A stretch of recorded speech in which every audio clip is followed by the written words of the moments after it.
Hi there, thank you for joining with me. I really appreciate your presence and your interest. I was reading an article this week that was written by a guy who is a multimillionaire. He has done very well in life. He has his own private jet and nothing is out of his reach. In 1999, he got a call from a friend who was trying to get aid to Kosovo. He agreed to loan them some space on his jet, but then he decided he would go along too. Little did he know that this request would change his life. That trip was so eye-opening that he decided to establish the Wheelchair Foundation to provide free wheelchairs to poor folk around the world.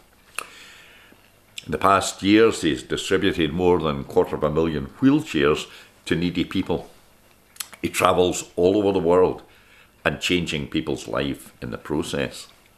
For you see, in many cultures, a disabled person is able to work, to participate in the community, and a wheelchair represents a chance for normal life. He says, "My life began when I took up this challenge. I found purpose. Before that, I had everything that you could imagine, but something was missing." After being on earth for quite some time, there was something missing in his life, and he found it when he began to think of others.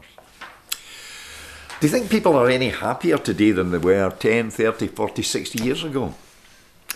You know, 60 years ago, people had fewer amenities. Joan and I started off in a flat with a toilet at the stairhead.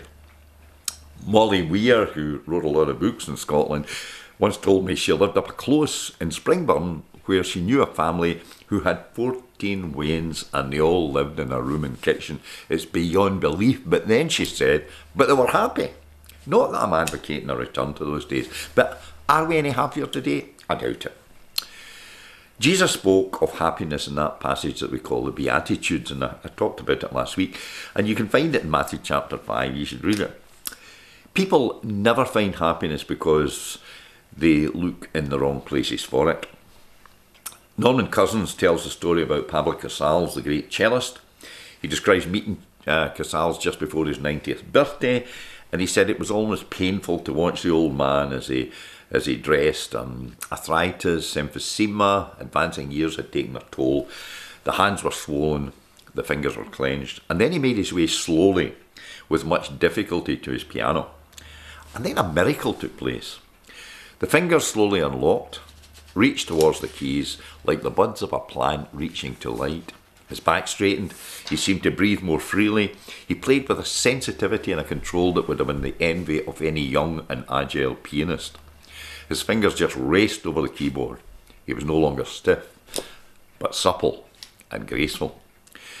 By the time he walked from that piano, says Norman Cousins, he seemed to be a different person. He had found his passion again.